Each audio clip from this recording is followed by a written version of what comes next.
მოკლედ ბესოხარძიანის ისტორია იწყება სადღაც 2006 წლიდან, როდესაც ზურაბ ადეიშვილმა, იმდროინდელმა გენერალურმა პროკურორმა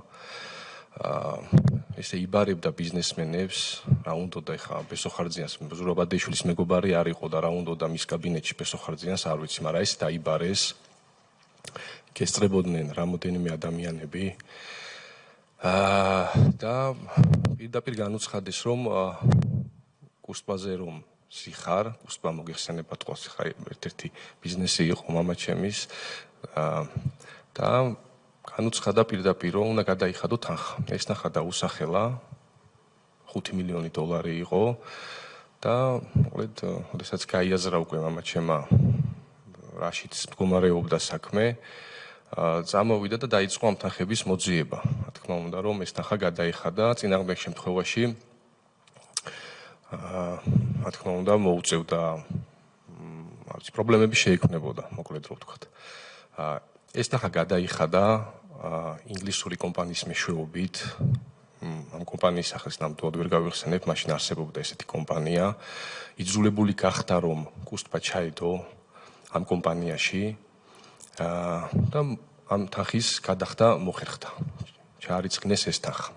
ამ თანხის ნაწილი დაახლოებით მე ბოდის ვიხდი, რომ რაღაც თანხებზეც მიწევს საუბარი ხა კაცი აღარ არის ცოცხალი და სწორად გამიგოს თქვენც და საზოგადოებამაც, რომ უბრალოდ ფაქტებია და უნდა ვთქვა. ამას ეხ გადამწყვეტი მნიშვნელობა ნამდვილად არ აქვს ჩემთვის ყოველ შემთხვევაში. დიახ, თანხების და ქონების გამო აწამეს ეს ადამიანი, ამიტომ რა თქმა უნდა მოგიწევთ თანხებზე საუბარი. არა მარტო, როგორც კაცები არ მოწონდათ მათ, კაი ადამიანები არ უყვარდათ მათ და ამიტომაც მე ესე ვიტყოდი და რა თქმა უნდა თუ რამე იყო კიდე ადამიანის უკან, კარგი კაცის უკან, იმასაც არ თმევდნენ ისინი. უბრალოდ ერთი რამე დაავიწყდათ, რომ ღირსებას ვერ ართმევენ ეგეთ კაცებს და ისაც საერთოდ ის დროებით იყო ამაზეც ვისაუბრებთ ჩვენ, რომ ჩვენს დავიბრუნეთ და ვერავინ ვერაფერი ვერ წაგვართვა მათ და სამწუხაროდ.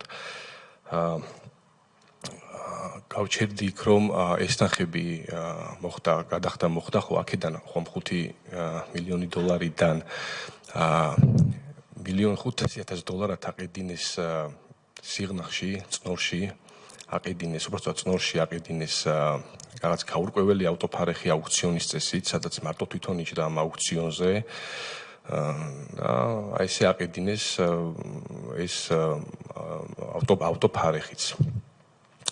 ასევე სასტუმრო მაშინ ეკონომიკის სამინისტრომ დაახლოებით იგივე წლებია, შეიძლება ცოტათი უფრო ადრეც იმდროინდელმა ეკონომიკის სამინისტრომ